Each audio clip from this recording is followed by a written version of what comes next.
And I left them on that Friday and went straight to where I was getting high at.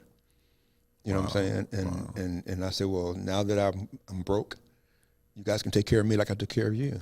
And you guys mean who? The other people doing drugs in the building. Wow. And they said, thank you, Taro. Go to the back room and we'll call you when we need you.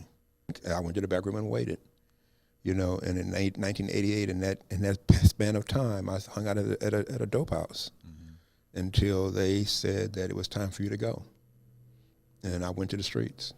You know, it was Christmas Day of 1988 because I left that building or that home or whatever it was, and went to the cafe and had a cup of coffee and a slice of toast for Christmas.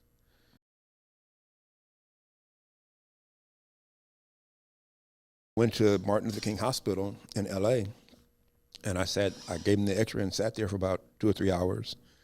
And right when I was just about to nod, because I was just tired of sitting there, a gurney rolled up and they threw me on the gurney and they pushed me into the room. I heard him saying, well, it ain't my fault, and yada, yada, yada, and da-da-da-da-da-da. Yeah. And what had happened was, whatever the x-ray showed, it was dire.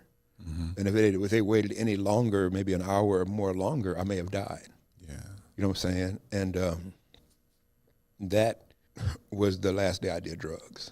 And then some things were shared with me that changed my life. You know, people came and prayed for me in different religions.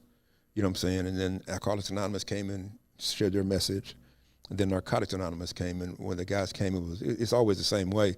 Someone you can't relate to. It was a big white guy with leather jacket on, beard. I thought he was a motorcycle gangster. You know what I'm saying? And he said, I'm from NA. You know what I'm saying? And he said the Serenity Prayer. God got me the Serenity. And I had never heard it before, and I was 36 years old. And I'd never heard it before, and I tried to write it down, and I couldn't write it down. I was so weak. But when I heard that and heard his message, I knew that's where I needed to be. Narcotics Anonymous.